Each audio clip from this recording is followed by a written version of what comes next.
Hi everyone, I'm Paul Slack with Vindy Digital, and I'm super excited that you're here today. In 2022, social media is one of the most powerful channels for B2B marketers. The reason for this is the huge shift in the way that B2B buyers actually buy things today. But unfortunately, most B2B companies are going about social the wrong way. And we've got to get this right if we're going to get the attention of our buyer. When we do get this right, really good things happen. Buyers will remember the problem that we can solve for them. They're going to value our unique point of view, and ultimately they're going to believe that we are the right and best option for them when they're ready to move forward. Could we really ask for more than that from our buyers? For them to remember the problems that we solve, for them to value us, and ultimately believe that we're the right option for them? But that really is the promise that social media marketing done the right way can be for all of us B2B marketers. In fact, 84% of B2B buyers or decision makers are using social media at some point during the decision-making process. Now, they're not using it like Google. It's not a buyer-initiated media like that. But they are going to social channels like LinkedIn to connect and engage with their peers and to stay informed about their industry. And so it is a great channel for us to connect and engage with buyers as well. Now, that's the good news. There is some challenges, some bad news here. And that is there's a lot of businesses out there in social media today. In fact, according to LinkedIn, there's 58 million businesses out there on LinkedIn today. And they're all posting something. Some of them are posting a lot. Some of them are posting a little. But the good news, bad news is that most of the stuff that companies are posting in social media today is really, really bad. And so this is the opportunity for us to connect and engage with our buyers in a way that's not as bad as what our competition might be doing. I don't know about you, but when I go out on social media like LinkedIn and I look at what specifically companies are sharing in social media, I'm not seeing stuff that gets me that excited. You know, for example, I see a lot of stock photography and jargon-filled, cliched posts that really have no value to the reader whatsoever. Or how about those posts where they're bragging about their latest fundraise and how they've got a gazillion dollars now that they can go and throw more keggers for all their employees, right? Not really valuable to the buyer. Or how about all the pitch slapping that's going on these days? It just really isn't very useful to the buyer. And really, this is our opportunity if we're going to connect and engage and get the attention of buyers that matter to us. So instead of doing those things, the things that we need to think about doing are being more of a teacher than a seller. We want to educate and inform. We want to talk about the problems that our customers are having or our prospects are having and what are the solutions to those problems. We want to provide real business value in the channel, even if they're not ready to buy from us today. And then finally, we want to humanize our content and engage with our customers on these platforms. So when you think about social media and really what our goal should be, if we're going to connect and engage with buyers in a way that's going to get them excited and get their attention, we really need to think about how do we get more of the right prospects to spend more time with our content. And that's really what we're going to talk about today. So I'm going to walk you through a 3-step process that begins with planning. So we're going to talk about, the who and the what, and then we're going to move into executing, which is the how, so how to do it the right way. And then finally, we'll wrap with really optimizing. What are the things we need to do to spiral our efforts in the right direction so that we get more value and help more customers? Now, before I get too far into this, you probably noticed there's somebody on chat, and it's not me, and that's Bailey. She's one of our senior social strategists, and she's manning chat today, and she's going to answer whatever questions that you have as we go through the presentation today. And certainly, I encourage all of you to just chat it up as we go through this, and she'll do the best she can to answer questions. But at the end of the presentation today, I'm going to hopefully, if I don't go on too many side tangents here, have about 15 minutes that we can have really good Q&A at the very end. So she's going to answer questions for you, but then at the end, tee some questions up for me to answer live. A lot of you sent questions in to me as I was getting ready for this presentation, and I do appreciate that. So I've got some of those teed up that we'll cover at the end as well. Now, this next slide is to help me remember, because I always forget, but we always get this question whenever we do live webcasts, is can I have a copy of the slides? And you absolutely can. So just go to vendidigital.com/go, vendidigital.com/go. And when you go, you'll see a page that looks like this. If you'll just scroll down, you'll see a section that says resources we promised. And the first link there on the far left is actually a copy of the slides. So if you want to go there now, go ahead and do that. Download the slides. You can follow along, or you can certainly go there anytime after the webcast and grab a copy of the slides. So we want to make that available to you, but please enjoy chatting with Bailey. She's really, really smart when it comes to social media, so she'll have some good feedback or good answers to your questions. So let's go ahead and jump into the first leg of our stool, if you will, which is all about planning, and that's understanding, the who we're trying to reach and the what we're trying to do with them.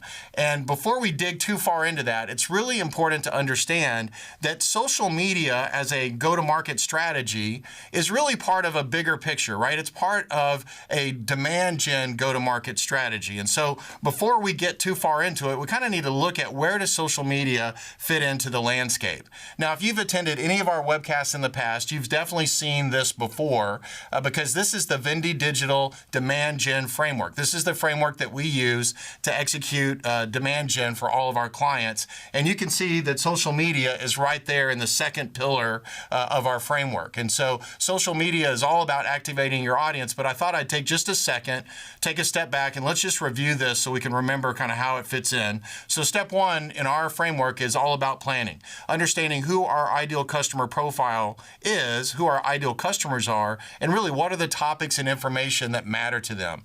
And then from there, we move into the second pillar, which is where social media lives, and that's activating our audience. Once we understand who our target customers are, we then need to go out to where they like to hang out, and social media is one of those places, and make sure that we're engaging with them there and we're sharing our information there.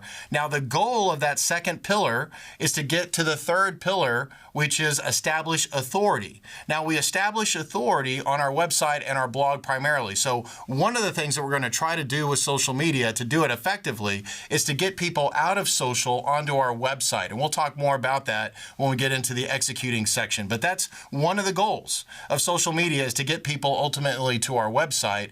And then the last pillar of our framework is all about nurturing relationships. We can't control when a buyer is going to be ready to say yes, but what we can do is control the fact that when they are ready to say yes, that they think of us first, right? And so that's our framework. You can kind of see where social media comes into play, and I think that's going to help us as we go through the rest of the presentation. So why does social media fit there, and why do we have to think about social media in the context of demand generation? Well, the simple answer is that's the way that buyers buy today. They don't go to LinkedIn to buy things. I mean, think about why you go to LinkedIn or why you go onto social media or why I do it. We don't go there hoping to buy something, right? But we do know that people go to social media and they're using it at some point during that decision-making process. So that's not a direct response platform like Google, but it is a place where we can educate and inform our buyers.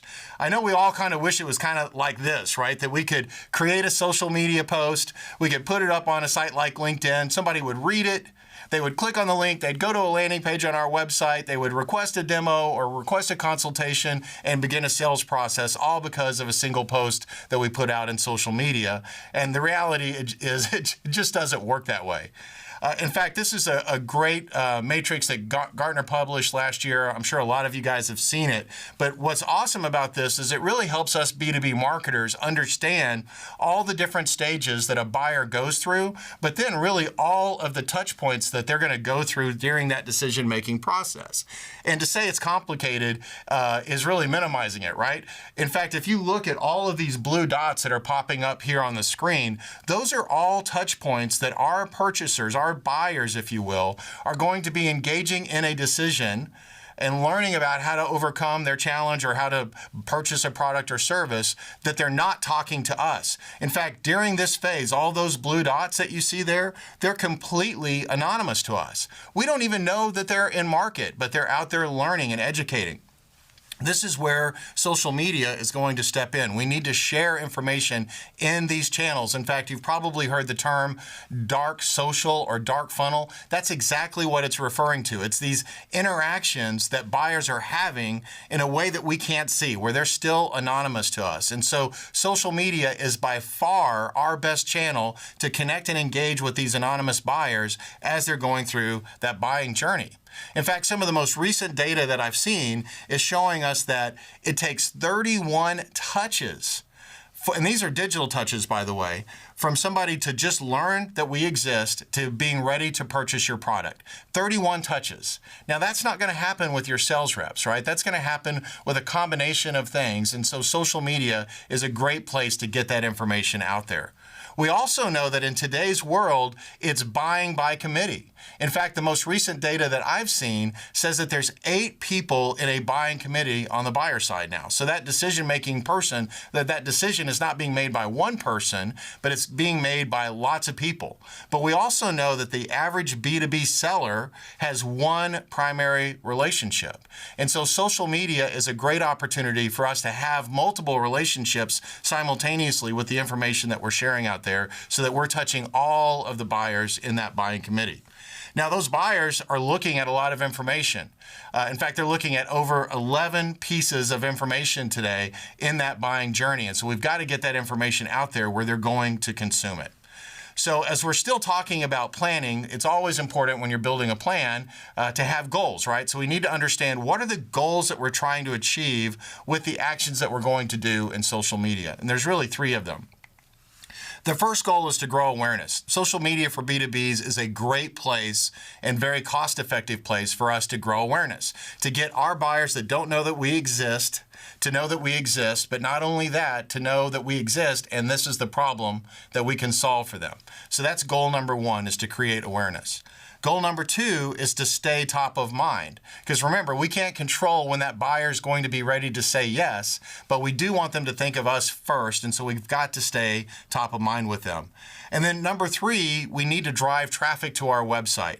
If you remember when I walked you through our demand gen framework, that second pillar, which is where social lives, that activate your audience pillar, the goal is to get people out of that pillar into the next pillar where we can establish authority and what we also call empathy, that we are qualified to solve their problem and that we also want to solve their problem. And so we've got to get folks out of social ultimately to our website.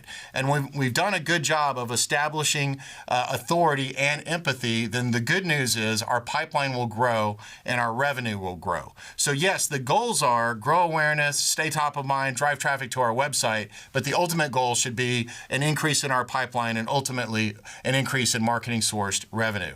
Now, the reason why staying top of mind is so important is some of the most recent data that I've seen is showing that the average B2B sales cycle is over 6 months now, 192 days, from the first time they become aware of you or see your brand online to when they're ready to buy. That's a 6-month window across all the different B2B industries that are out there. Yours may be longer than that, but think about that. We're right around, June is right around the corner, literally like next week, which means that, leads that we're getting or awareness that we're getting today is probably going to turn into customers in 2023, not 2022. So let's take a look at the tactics here. What are the things that we need to do in order to execute social media the right way? Again, part of our planning is understanding these things. And the first thing that we need to understand is who is our ideal customer, right? We don't want to sell to everybody or market to everybody because we're going to dilute our message. What we want to do is find that subset of customers that we can serve absolutely the best, and that becomes our ideal customer profile. We need to define that as step 1. Step 2 is once we've identified who our best customers are, let's go build long-form content that's really going to help them, that really communicates our point of view on things. And then from there, we want to repurpose and reformat that content so that we can push it out in various channels and it's in the right format for those channels. And that gets me to the last step of our process, if you will, and that is distributing this content that we've repurposed and reformatted organically and via paid. So that's kind of the roadmap that we're on if we're going to execute social media the right way. And getting our message right is so important. I don't know about you, but when I look at content that's being shared on social media, man, it's boring content because they're all saying basically the same thing. And so if we want our content to stand out, if we want to get the attention of our buyer, one of the things, that's why getting your ideal customer profile figured out is so important, because we want to speak just to them. And if we can figure out who is that subset of customer, that industry, size of business, role, whatever that is that we want to market to, then we can create content that's really going to help us stand out. And that's super important, because if you look at this interesting information from LinkedIn, these are the top 3 reasons why a B2B buyer would want to reach out and connect with you or engage with you or start talking to you. The first one is that they understand my industry or my business. This ties right back to why you need to define your ideal customer profile. Because when you communicate posts in social media, you want to do it in a way that says, I get you, I get your industry, I get what you're going through. So that's number 1. Number 2 is that they're a subject matter expert. When they read your content, they want to feel like you know something about their problem that they don't know. And then number 3, that you're an educator, right? That you're providing helpful education, that you're showing them a way forward. And so when we think about that, we can kind of start establishing what is our point of view? What are some things that we can say in social media that will really resonate with our ideal customer profile and kind of stand out from our competition? And so when you think about building your social content, I'm going to walk you through really how to develop a point of view that's really going to be unique to you. And it's got to start with telling them, here's what's broken in their business. And you want to do that in a way that says, here's what we believe is broken in your business, Mr. Ideal Customer Profile. And then from there, you want to communicate, here's why it's happening. We understand what's broken in your business, and we understand why it's happening. And then from there, we want to move to, here's how we would fix it. If we were in your shoes, Mr. Prospect, these are the things that we would do to fix that problem. And then finally, you want to back it up with evidence and proof. So if you start with, hey, here's what's broken, here's why it's happening, here's what you need to fix it, and here's examples of how we fixed it for other companies. Now you've got real good content for social media that communicates your point of view that's really going to get your buyer's attention. So I'm going to give you a real quick checklist, and I am glad that we are providing the slides because I'm going to have to cover a lot of information in a short period of time today. But when you think about the type of content you need to create for your social media marketing strategy, I'm going to give you a quick checklist here. So number 1 is you need to be creating at least 2 to 4 blogs a month. I like 2 to 4. I think that's 2 is kind of a minimum. 4 would be about right, 1 a week. And then from there, you want to create 2 to 3 organic social posts a week that come from your blogs. Now, your blogs are an example of long-form content. So you can slice those up or kind of repurpose them into 2 to 3 social posts per week. You also want to create monthly videos. Again, these will come from kind of your point of view and your long-form content. I'll get more into that when we get into the execution leg of the stool. We're going to recommend that you do monthly campaigns or digital paid campaigns. Again, we'll get more into that in a little bit. But right now, as you're thinking about a recipe or a checklist, you need to be thinking about updating your paid campaigns at least once a month. Every quarter, you want to come out with some new thought leadership, something new that you can share with your audience. And every quarter, you also want to come up with some kind of event. Like this webcast is one of our events that we're using as part of our go-to-market strategy for social media. So that's basically it. If you'll create those things or kind of figure out how you're going to put those on your calendar, you'll be having the right components or the right ingredients to be successful in your social media marketing. Now, again, for the sake of time, we've built a great resource for you that you can go and just simply download on that same page where you got the slides a little bit earlier, vendidigital.com/go, and you'll see this free resource that you can download, as I just mentioned. And it's going to walk you through a lot more information than what I can do with you today. The first page there is going to break down social media activities by a stage of the funnel. So what should you be doing? Top funnel, middle funnel, bottom funnel, and also by channel. And it'll also give you tips and ideas on, paid versus organic. Should you do both? Should you do one over the other? And so that's a really good kind of tool to help you kind of think through your plan. And then the second page is going to walk you through some best practices on executing paid. And so be sure to download that. It's something that will really help you as you think through it. And yes, you do want to think about multiple channels when you're thinking about your go-to-market in social media. I know know a lot of people think that LinkedIn is really the only channel out there for B2B social, and it's certainly the 800-pound gorilla, don't get me wrong. But the reality is we're selling to people. And guess what? Those people are on LinkedIn, but they're also, almost all of them are on Facebook. And check out the far right over here. Nearly half of them are on TikTok. Now, I'm not saying that your go-to-market strategy needs to include TikTok videos next week. Not at all. All I'm saying is, as B2B marketers, we need to be aware that the people that we're trying to market to are on more places than LinkedIn, and that downloadable that I just walked you through will walk you through some ideas on how to engage with those folks. You don't want to be in all these channels for all the different stages of the funnel, and you don't want to go after them the same way. So that matrix will help you think through that. Okay, as we're getting ready to land the plane really on the planning phase, I just wanted to kind of highlight what happens when you do it the way that we've described or execute a go-to-market strategy this way. One thing that I meant to mention that I forgot, which is I'm going to cover right now, and that is the dependence on marketing qualified leads. Really, you need to start thinking differently about marketing qualified leads and really think about how do I get the right information to my buyer where they're hanging out the most.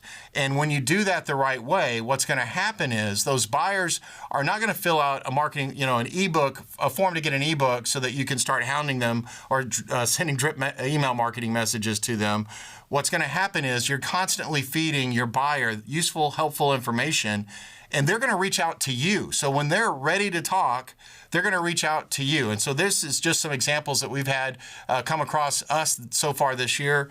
Direct messages to me where people just reach out and say, hey, Paul, I've been following Vindy Digital for a while. We're finally at a place where we need your help. And just like I said, when I walked you through what will happen when you do social media the right way, they believe we're the right solution for them. So they want to talk to us. Or over there on the far right, you'll see on our conversion form, we ask people, how did you hear about us? And oftentimes they'll say simply LinkedIn or social media or whatever the case may be. So we've got to get rid of the dependence on marketing qualified leads and really focus more on getting the right information in the right channels. And these are the things that will happen. Now, to try to really create some value there, I can't give you information about what's happening on my client side, but I can share with you what we're seeing at Vindy Digital. So when you look at 2021, last year, 42% of our net new clients came directly from social media. That's pretty awesome, almost half of them. Our return on ad spend was 13-1 in 2021 for the dollars that we spent in social media. So that basically means for every dollar that we spent in social media, we made $13 in revenue. And then finally, this is unbelievable, we have a 52% closing rate of anybody that comes to us through social media, by far our best closing rate. So when you see leads like these that come over the transom, we've got a 52% chance that they're going to ultimately buy something from us. And so this is the promise of social media if we do it the right way. So we've talked about planning. What I want to do now is just move on to that next leg of the stool and talk about executing, which is really all about the how. So we know the who and the what. So let's really look at how we're going to execute this. How are we going to go about it? What are the things that we need to do day in and day out? So the first thing I just want to share with you as we think about that is a good go-to-market strategy is going to market to all of our prospects all of the time. And a huge mistake that I see B2B companies make when it comes to social media is they only want to market to these guys at the bottom. Did you know that only 1 to 5% of your customers are ever in market at any given time? Right? 1 to 5%. That means that 95% of our customers are not in market right now. We call those future buyers. And I'll tell you that future buyers are incredibly valuable to our business. We don't want to just market to the 1 to 5% that are in market right now. That's just not a great strategy. And we'll get into why that's not a great strategy here in a minute. So right now, when you're thinking about social media marketing and how do I execute it correctly, think about marketing to all of your customers all of the time. And the way that we do that is really nurturing with knowledge. It's about education at scale. We want to give our buyers, our customers, our prospects, the information that they need to stay up to date on our industry and to make informed purchase decisions. Now, in order to be effective here, I'm going to give you a bit of a crash course on content marketing, because the way that we educate and nurture with knowledge in social platforms is with content, right? So I'm going to walk you through this. Hang with me. It is a bit of a crash course, but if we're going to be effective content marketers using social media as one of our distribution channels, we have to start with 3 to 4 content pillars. So when we think about what do we want to write about, what do we want to talk about, what kind of content do we need to create, we need to think about 3 to 4 key areas that align with our strengths, our superpowers, if you will, that are really challenging for our customers that we can really help them with. And this is important because if you don't think about your content pillars, which is where ultimately all of your content's going to stem from those, you'll end up watering down your message. And marketing is an exercise in memorization. So if we talk about too many things, we're going to dilute our message and we're going to confuse our buyer. And so if we focus on 3 to 4 content pillars, we're kind of creating guardrails or lanes that are going to allow us to be very effective in the communication that we share. So start with 3 to 4 content pillars. What are those things? I would not go more than 4 that you're really, really smart about that can be really helpful to your customer. From there, you can build your long-form content. So long-form content can be blogs, it can be webinars like this is an example of that, it can be case studies, right? A lot of things can be long-form content. This is the longer extended play version of the stuff that you're going to push out there. And this long-form content needs to live on your website. So blogs, they live on your website. You're watching this webcast right now from our website. The replay of this webcast will also be on our website. So all of our long-form resources live on our website. That's where they need to live for you as well. But from this long-form content, you want to create your micro content. So this is the content that's literally just lifts, if you will, or chopped up versions, however you want to think about it, but created in channel appropriate and media formats that really are the right types of content for the right channels that are really going to engage with your buyers. And that's the information that you're going to push out in social. Now, this is so huge because one of the things that I see as a big miss with B2B companies is the guys over here running content marketing are not the same guys running social. And so what you end up having is all of your long form content sitting over here, but then you've got an intern or your niece or your nephew or your daughter or somebody else over here running social media, and you end up with posts about a company picnic or somebody's anniversary. And I'm not saying that those things are bad. You need to share the culture of your company in social media. But strategically, you also need to get these pillars of information, this useful content, out to your buyer, and this is the way to do that. And if you think about, our framework, the goal is to get them out of social onto your website when the social posts are really something that was lifted out of your long form content that lives on your website. You've created that bridge that's going to drive traffic over to your website. An analogy that I like to use when I'm talking about this is think about social media as like a cocktail party. So you're engaging with social media, you've got kind of your elevator pitch, if you will, you're out there meeting new people. Some people are going to like what you have to say, some people aren't going to care that much about what you have to say, but ultimately you're going to create friends, right? People that really kind of connect with you and engage with you. And that group of people, eventually you want to invite them over to your website, which is your home, for a barbecue. So think of it that way. Hey, I'm hanging out here in social, finding the people that really I can connect with well, and then I'm going to invite those people back to my house for a barbecue. So that's really a good way to think about it. Okay, so as we're going down this execution path, and now we know that we're going to be publishing content out in social media, we need to be thinking about both organic and paid and thinking about the stages of the funnel. And for simplicity, I've broken the funnel into just 2 parts. So the first part here is the future buyer part. Now, the goal, regardless of paid or organic, when you're creating content for that future buyer, the goal is content consumption. That's it. We want them to be able to see our post, consume that post, and for it to benefit them in some way. If it takes them 30 seconds to read that post or 10 seconds to read that post or watch that video, whatever the case may be, we want them to think to themselves, wow, that was a good use of 5 seconds of my day or whatever the case may be. We want them to benefit from it and we want them to consume it. It's not direct response, it's consume my content. And then as we move to the bottom part of the funnel, this is our now buyers. These are people that are actually in process trying to solve a problem or make a purchase. The goal isn't conversion. Notice that I don't have conversion there. I have momentum. So really our goal in the bottom of the funnel is to help them by pointing them in a direction. So what I like to communicate to our clients is at that bottom of the funnel, it's not about direct response. It's about giving our customers a plan forward. Hey, we know you have this challenge. We know you have this problem, and here's a way that you can solve this problem. Here's the path you need to go down in order to get that problem solved. And oh, by the way, one of those steps in that path is probably going to be to talk to one of our sales reps or to have a demo. But it's not focused on conversion. It's really focused on buyer enablement. We understand you have this problem. Here's a path that we've created for you that will help you overcome that problem. Now, as we're thinking about distribution, one key point here is a social post that's good enough for organic is good enough for paid. So we don't need to separate the two. Our paid campaigns don't have to be different than our organic campaigns. Really, if it's good enough for organic, it's good enough for paid. And I'll get more into paid here in a little bit, but it's really about content consumption. We want to create content that our audience wants. We want to make sure that they see it. So let's take a look at what we can do organically, and we're going to cover that first.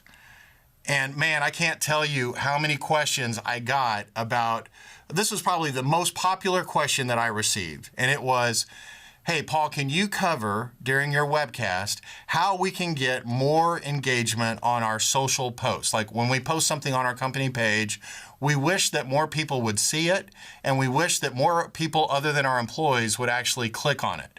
And so for those of you that asked that question, and those of you that are thinking about that question, I've got some bad news.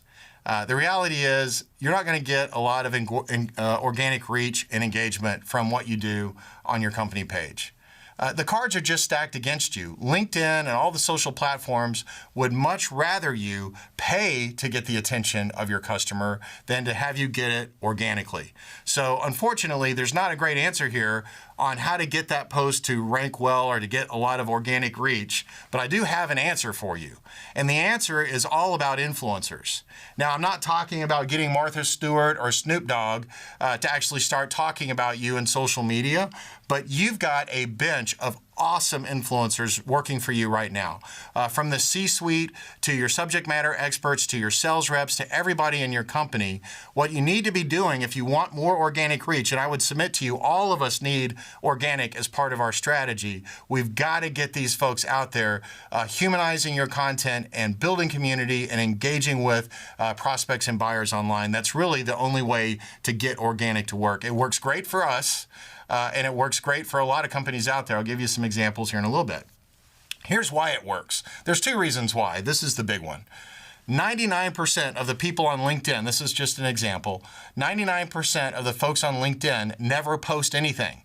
So they have a LinkedIn profile, they go to LinkedIn maybe every day, multiple times a week. They just scroll down. They're not going to ever post anything. They may not like anything, they may not comment, but they're certainly not posting anything.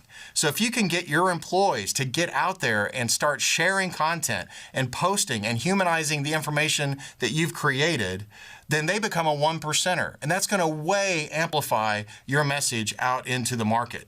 Here's the other reason why that's important. LinkedIn has a totally different algorithm for personal profiles than they do company profiles.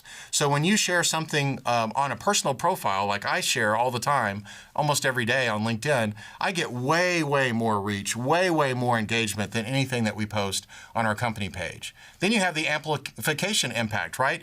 You know, at Vendy, if we had all of our employees sharing something on social media, or you had all of your employees sharing something on social media, that's infinitely more opportunities to reach people than just one company page. So that's really the key to getting more organic reach. It isn't doing something or tricking the algorithm on your company page. It's actually getting your employees active in social media.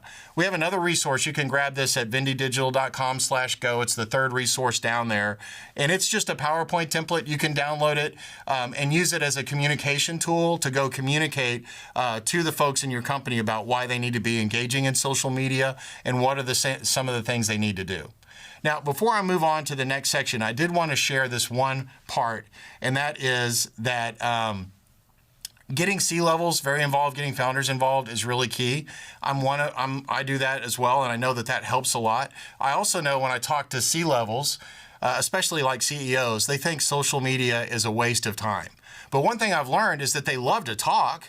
They love to give speeches, but they just don't believe that social media is worth the time.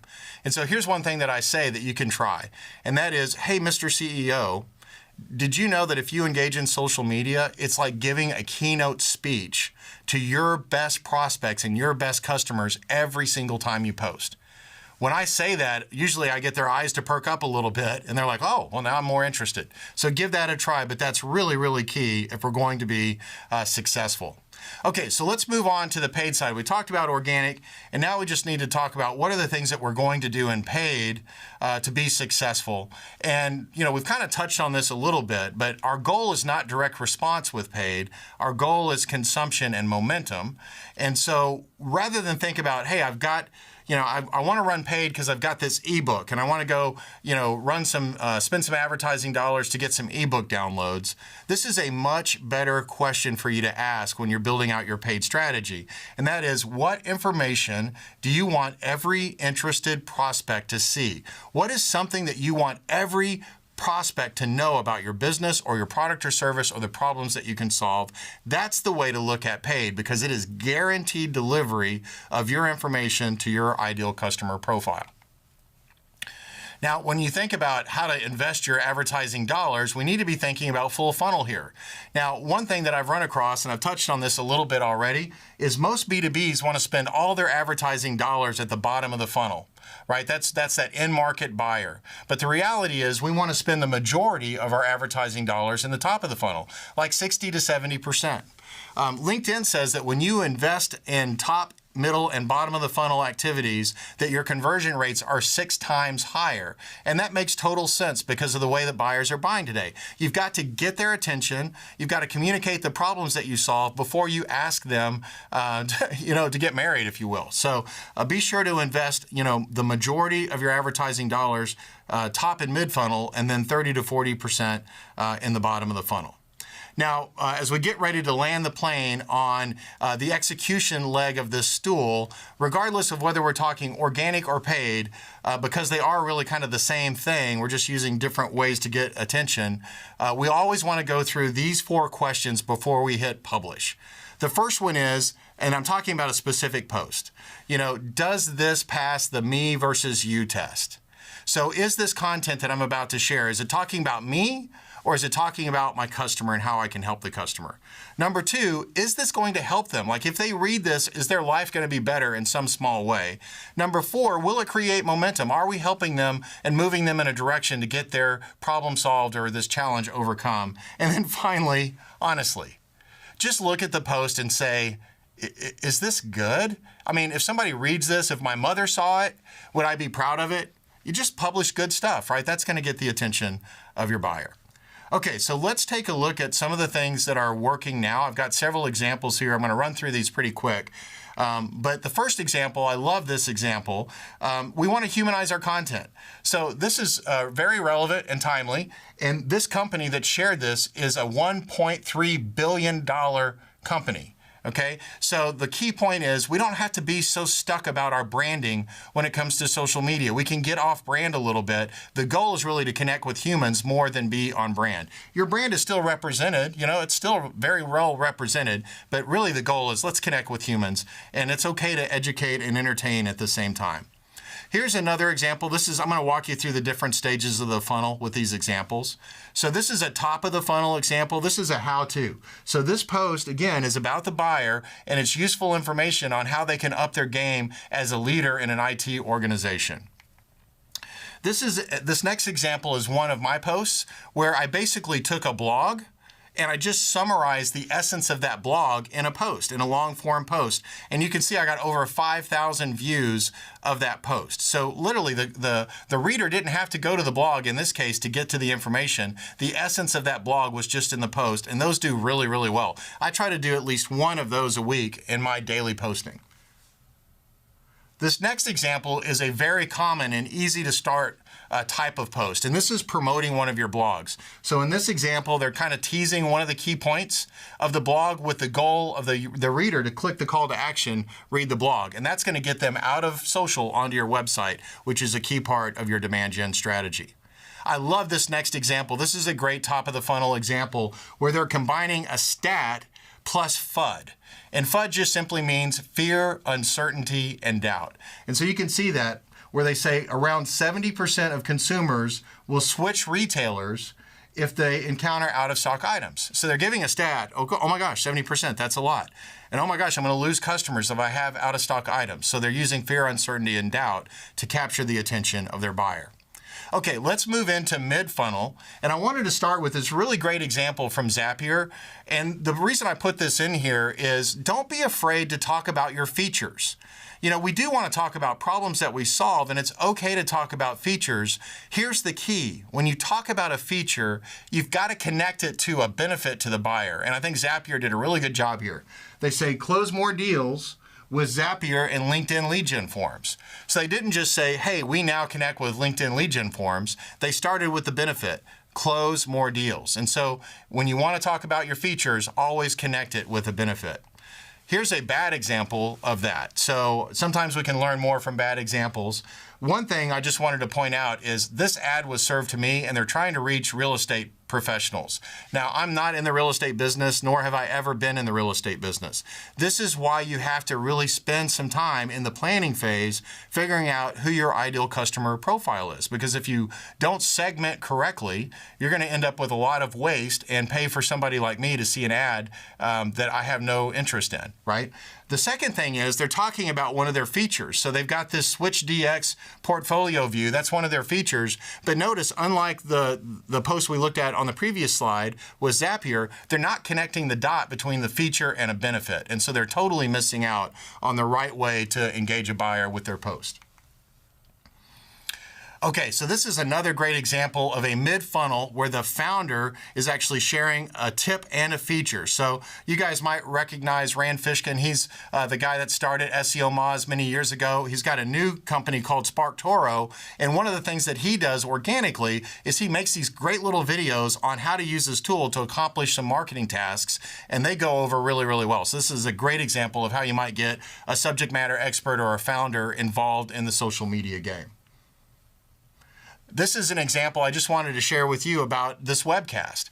And so this is an event ad that we ran, and I'm sure a lot of you that are watching right now probably saw this ad, but I just wanted to communicate how you saw this ad. So we didn't send this ad to everybody. We only sent this ad to people that had been to our website in the last 90 days through retargeting, and then we added a firmographic overlay. So not only were you at our website in the last 90 days, but you're the right size. You kind of fit our ideal customer profile. That's what triggered this ad. So if you saw that, that's exactly what happened, but it's just another great example of doing something mid-funnel to give people an opportunity to take the next level to gain some momentum. Okay, this next slide is another great mid-funnel from Cisco where they're basically creating a promise here where they're saying nobody makes hybrid work more secure, and then they're backing it up in the headline down at the bottom, the future of work made secure. So they're really kind of communicating their brand promise, and this is great mid-funnel. So I'm already aware of who Cisco is. Now they're telling me how they're going to make my life better. So let's move on to bottom of the funnel. This is a great example from Oracle where they're establishing authority and social proof. They basically are saying 4 of the top 5 US banks trust Oracle Cloud applications. Wow, well gosh, if 4 of the top 5 banks are doing that, maybe I could do that as well.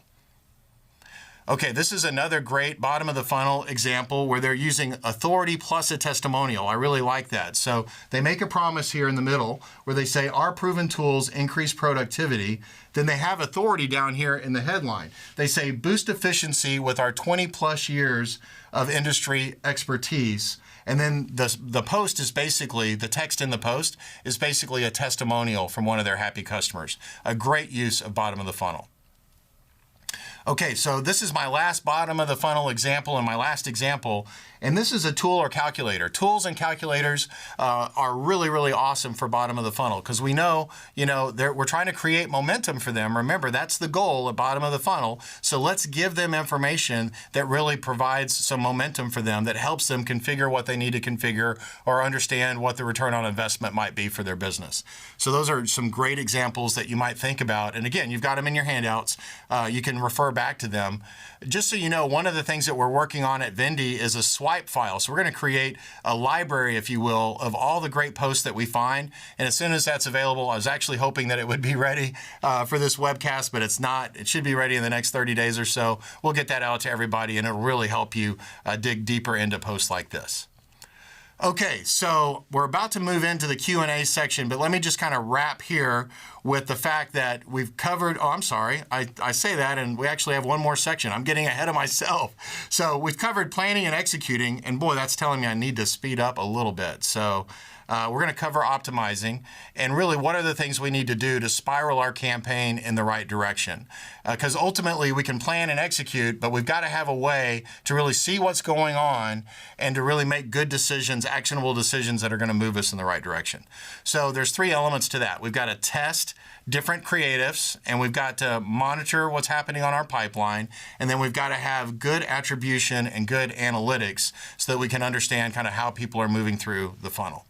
So from a testing perspective, we've spent a lot of time today during our webcast talking about developing a point of view, making sure it's aligned with your ideal customer profile. That's going to give you the topics and things you want to write about. But when it comes to posting content, you want to test multiple things and really understand what's going to hit the most with your customers. And so once you've got an idea, something you really want to communicate to that buyer, I would recommend that you come up with 3 to 5 different headlines, that you test short and long form copy, that you test multiple creatives. So an infograph creative, a creative with a person, a creative that's maybe a video or a stat, and try those out. So the same idea, the same concept, but just try it out in these different formats. And this would also include your offer or your call to action. So if you've got one important piece of information, you might actually create 10 to 20 different posts, if you will, to communicate that. And then you load all those up in a campaign, throw some money at it, and let your buyers and your customers really tell you which one they resonate with the most. Another thing that we want to do to get the plumbing right and to make sure that we're spiraling our campaigns in the right direction or our energies in the right direction is we want to have self-reported attribution on our forms. Now, what I mean by that is just simply including a field that says, how did you hear about us, making it a text field without any prompts and making it required.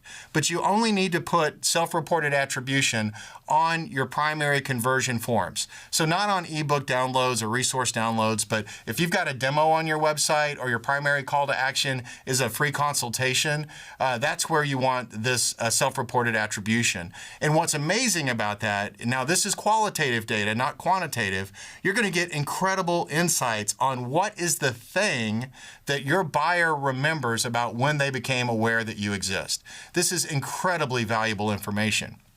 So what we see on our end is social media, LinkedIn, podcast, whatever those things are that people are typing in, and it's telling us really what are those channels we need to be in that are going to get the attention of our buyer. So I highly recommend that you do that. Another thing that you can do in this optimization phase is really a great recommendation is just add the LinkedIn Insight tag, which is just a pixel that you can throw on your website that is going to give you great intelligence on the people that are visiting your website. Because, remember, LinkedIn's got 58 million companies on LinkedIn, so they know a lot about a lot of people, more information from a B2B perspective than any other platform.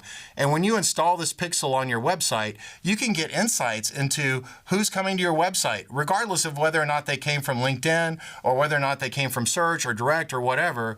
You can see, am I hitting my ideal customer profile? Is this the right industry, the right kind of companies, the right people within those companies? The LinkedIn Insight tag is the best way to see those things. Another great tool is this shieldapp.ai. If you've got very active folks, and I mentioned that this is important, in social media. So I'm engaged in social media every day for Vendy Digital, and what shieldapp.ai does is it gives you the ability to track engagement on organic posts by individuals. And so what we do, because I'm posting every day, is I'm kind of the tip of the spear for us. So I post every day, and then once a quarter we go look at shieldapp.ai and we see what posts actually resonated the most with our audience. That information then informs our company posts. And really the ones that hit the most become paid posts for sure. So that's just another way of optimizing your campaigns by looking at what's hitting organically. Now, when we land the plane here on optimizing, really kind of going back to something I mentioned at the very beginning of the webcast, and that is social media is really part of a bigger strategy, which is demand generation. And for us to effectively measure the impact of demand gen, we need to take a blended view of our tactics, and we need to look for incremental improvement. So as you're trying to make good decisions and place good bets, some of the things you want to look at are incremental growth and opportunities. So don't get so myopic that you're looking at this spend in this channel with this post, but rather, hey, we engaged in these things for a quarter. Did our opportunities go up through our website? Did our cost per opportunity go down? Did our cost per acquisition go down, right? Did our blended return on ad spend go up? And so find out what those key metrics, key performance indicators are for your business, and then monitor the incremental improvement. If you try to do it any other way, you're going to end up making bad choices because you'll think too myopically about one channel, and when it's really hitting well organically, but it doesn't look like that because that's not the last touch before they actually converted. And so really it's more about incremental growth over an extended period of time. Okay, so I am going to wrap up here, and we'll move into the Q&A section in just a second. And just to remind us, when we're trying to go to market with a social strategy, it's part of a bigger demand gen effort, and we covered that.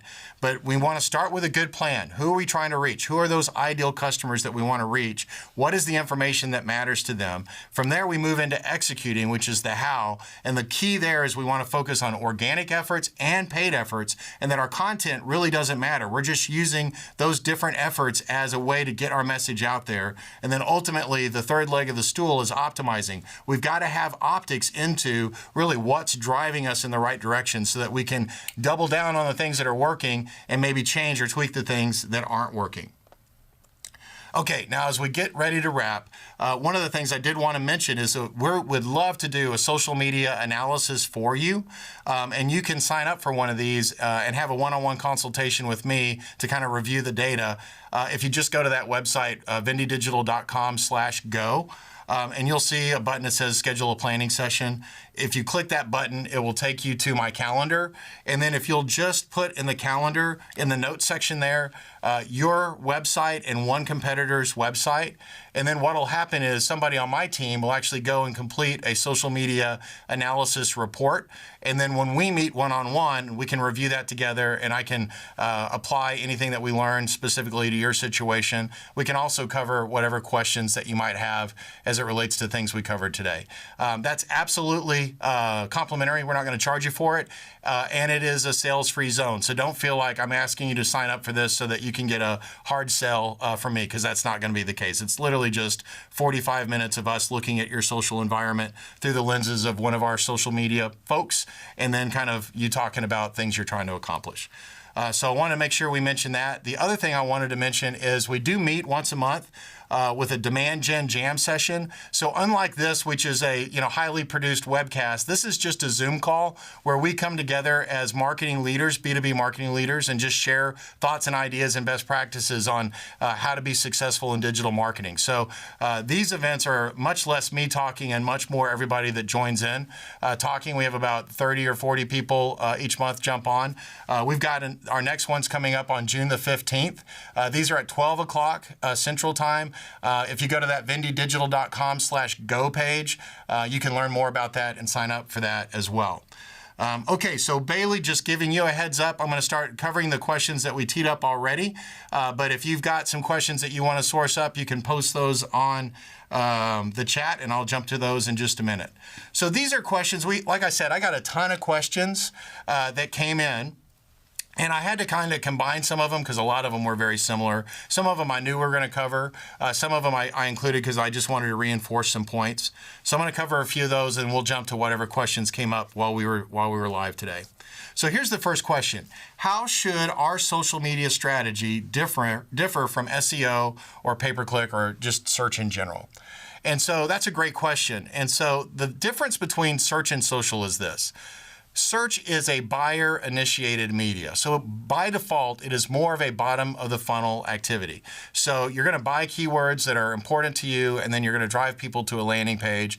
And so the big difference between search and social is more about demand gen. You're trying to get in front of buyers before they're in market, communicate who you are and the problems that you solve, and then educate and nurture with knowledge, and then ultimately they're going to flow through. Now, they might go over to search and type in your company name or find you through search, and that might be how they become a lead at the bottom of the funnel. But the big difference is, search is almost impossible to do top of the funnel activities, where social, that's where social rocks, is getting their top of the funnel, creating awareness and creating momentum. So hopefully that helps. They're both important. I'm not saying don't do search. We love search. In fact, search is the #1 driver of traffic to our website. But social has a totally different demand gen opportunity that you can't accomplish with search. Oops. I think I fast forwarded here a little bit. Here we go. Okay, so question number 2. What can we do to differentiate our business with all the noise out there and everyone doing the same thing to get in front of customers? Well, I do feel like this whole webcast was kind of about that, but let me reinforce a couple of key points. Number 1, most of your competition is posting really boring stuff, and they're really not getting the attention of your buyer. The other thing that you need to remember is you can't get it done with company organic by itself. You've got to get your team involved, at least one key person like me posting every day in social media to get the organic side. And then the third component is you've got to execute paid correctly. And paid isn't about direct response in social, it's about content consumption and creating momentum. So hopefully that helps. Okay, next question. Let me take a real quick sip of water here. How can you show or prove to management, the demand gen and social media work together? So I think this question, oftentimes I hear people when they say demand gen, what they're really saying, what they really mean is lead gen. And so the question might be, how does social and lead gen work together? And the reality is they can work really nicely together if you take this full funnel approach. And so we can't just go after now buyers. That's 1 to 5% of our customer base. We have to market to all of our buyers all of the time. And so you've got to have activities that you're doing top of the funnel that are organic and paid, and bottom of the funnel that are organic and paid. And then you've got to convince your boss, and this isn't easy, I'm not saying that it is, that they need to look at incremental growth over time. Remember that list that we looked at the end where we're talking about optimizing, and it was like incremental growth of pipeline, incremental improvements on cost per acquisition or cost per lead. That's the best way to do it. Hopefully that answers your question. Okay, how do we get sales reps more active in social media? Man, that's a tough one. The reality is you got to come up with a pilot program. Those slides that I talked to you about that you can get over at that resource page hopefully will help provide some communication. But really, it's all about educating and showing them that it's a faster way to a sale and that their buyers are out there, and then giving them the tools that they need to be successful. But again, it starts with education. You have to work and really help them understand that it's worth it, right? Sales reps are looking for the path of least resistance to a sale, and somehow you've got to communicate that these activities are going to help you. So if you want, schedule a planning meeting with me. We can talk more about that because it's a bigger question than I have time to answer during this webcast. Okay, next question. What is the dark funnel and how does it relate to social media?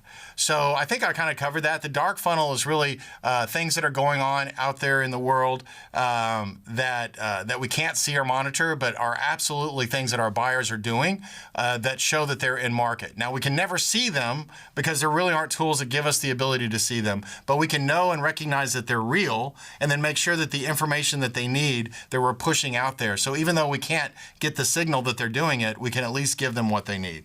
I hope that answers your question. Okay, last question, and then I'm going to jump over to any that Bailey may have teed up for me. And so this is, what are the best ways to reach your audience with paid social? And so we talked about this a lot. We had a whole section about it, but I did want to keep this question in there because it's such a big problem that I see B2B companies deal with. Paid social isn't about lead generation. Now, you can have some lead generation if you do it the right way. For example, we had over 300 people register for this webcast today, and about half of the people that registered for this webcast came through paid ads. The other half came through organic. And so what that means is we did use paid and we generated leads. You know, the folks that registered for this event are a quote unquote a lead. So it is a lead generation activity. But the only reason that that worked is because of all the other ways that we run paid at Vendy Digital. We have a very solid content plan. We're posting almost every day. I'm posting almost every day. We're using paid as a way to make sure that our ideal customer is seeing the content that we post. And by doing that and being always on, so we're always on. We don't think about it as a campaign, but we're always investing in getting the attention of our buyer with paid. Then when we run something like a quarterly event like this one, then we're going to have tons of people engage with it because they've already seen our stuff out there. They already have that trust. Remember, they already they're trusting our point of view. They believe that we can help them. We believe we might have something to say that's going to help them. So that's really the key to that. So, okay, I'm going to go to my last slide here, and then I'm actually going to try. I'm not the most technology savvy person in the world, but I'm actually going to try to bounce over and see if Bailey's teed up any questions for me. And I know we're right at the 12:30 point, so if you need to drop off, hey, thank you so much for attending today. We really do appreciate it. We are going to make this available as a replay. For those of you that can stay for another 10 minutes or so, I'm going to jump over to those questions and make sure that we get them all answered. But please join us for our Demand Gen Jam session on June the 15th. And then if you'd like to have that planning session with me, I'll walk you through how to do that. Just go to vendydigital.com/go, click on the planning session button, and that'll walk you right through that. So thanks a lot for your time, guys. I'm going to bounce over right now, and hopefully I'm going to do this in a way that is going to give me questions that need to be answered. So hang with me here, and thank you guys for hanging with me today. And I'm going to try to drive. So far, so good. Come on, mouse. There we go. Okay, so I do see some questions here, so this is good. How do you sort paid testing? So how do you do short paid testing? And I'm not sure, or how do I attract the right target followers? Okay, I think I understand that question. So it's like, if I'm understanding maybe how do I start paid testing? Well, the goal is we got to start with the right customer. And this is why understanding your ideal customer profile is so important. So, you know, what is the right industry? What's all that firmographic information that matters? Who are the people that you're trying to reach? And then one of the keys to getting paid to work really, really well is in segmentation. So you start with this ideal customer profile, right? That's going to be your market that you're going to try to reach. But then segment that profile down. So maybe CEOs are in one segment, and maybe the managers that you're trying to reach or the people that are going to engage with your product every day are a different segment. And by doing that, you can speak directly to them. The goal with ads and segmentation is you want everybody to see that post to go, man, that was just for me. That was exactly just for me. They called me out. They called me CEO. They called me a B2B marketer. Whatever the case may be, segmentation really helps. And if you're thinking about how long should you run a campaign, you know, my recommendation is don't run anything under 90 days. If you're going to try social media and you're going to try to do some of the things that we walked you through today and execute a paid strategy, I wouldn't do anything for 90 days. I mean, sure, go in there, take a look at what's going on, but don't make a hard decision on whether this is working until you've had at least 90 days to kind of look at what's going on. So hopefully that answers your question. I'm going to move on to the next one. How can we make social a viable channel for demand gen rather than just an awareness channel? Okay, so I think this kind of goes back to that other question I just answered, and I wonder if you mean really lead gen versus demand gen, because in my world, demand gen means creating demand or making people aware of the problem that you can solve so that when they're ready, they think of you first. So that's what I think of when I hear the term demand. And obviously social is great for that because we can talk about the problems that we solve and then we can spend money to make sure that the people that we want to see that. Now, from a lead generation perspective, it's all about ultimately creating momentum for the buyer. Right? We got to quit thinking about it from a marketing perspective. I need leads, I want leads, but rather you can generate leads if you do it the right way, and it's part of their momentum. It's part of your plan forward. Like this webinar today is part of our marketing funnel. Surprise, you guys are in our marketing funnel. But the reality is what we're trying to do is just get people to learn more about our point of view as it relates to social media marketing for B2Bs. And, you became a lead in that process. So that's one form of lead generation. Another form is by leveraging some of the tools like retargeting to make sure that, and some of the tactics that you can apply to make sure that once that buyer is kind of signaling a certain profile, that, man, they're ready to talk to a sales rep, your message can be very bottom of the funnel. Schedule a demo, do this thing.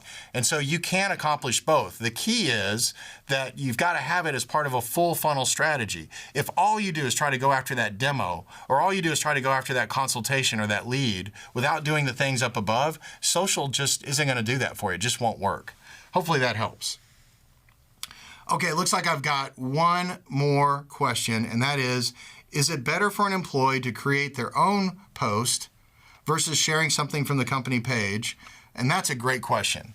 So the reality is they're both good. So one thing, if you're really going to engage in social media organically, you need to start with somebody like me that's really interested in engaging with your customers in social media, because you can't just have it as, by the way, Mr. Employee, you've got to do this thing. You've got to find somebody that really is excited about it. And I am. I love getting on social media. I love engaging with people on LinkedIn every day. So you got to start there, and then you've got to give that person the freedom within the boundaries of your content pillars to get out there and humanize your content, share their own point of view, and be real. So you've got to be able to do that. Now, believe it or not, I do share a lot of our content. Like the things that I share on LinkedIn are repurposes of blogs. So it's really kind of both. And so it's not one or the other. I guess it's a both and. So hopefully that helps. And it looks like I just got another question from Michael Brown. Hey, Michael, hope you're doing well. Do you have any thoughts about an email nurturing campaign? Well, so the key on email nurturing is obviously social media. The goal is to get people onto your website eventually. And then if you've got a way for them to basically engage with you and become a lead, like signing up for a webinar like this or downloading an ebook, it is helpful to communicate to them via drip email marketing. And so email marketing has changed a lot in the last 24 months. And I don't have a lot of time to go into all the nuances of that. But one thing that works really well, Michael, is having a newsletter. So as you're growing an email list through whatever, if you'll send out a newsletter that's got helpful tips and information and not super pushy, that seems to be working well today. And I see a lot of B2B companies actually developing their newsletter list. Okay, looks like, hey, appreciate it, QRG. Thanks for the nice comments. And thank you, Eric Field. I appreciate that too. So I think we've got all the questions answered. Hey, everybody, thank you so much for hanging with me. I know we went a little long today, but hopefully this was super informative. Hopefully it helped you just think about social media in a different light. And hopefully I got you excited about some ways that you can get active in social media that's really going to get the attention of your buyer because they're wanting it, that's going to make you stand out over your competition and really help you grow demand and ultimately revenue. Thanks a lot for watching. Have a great day.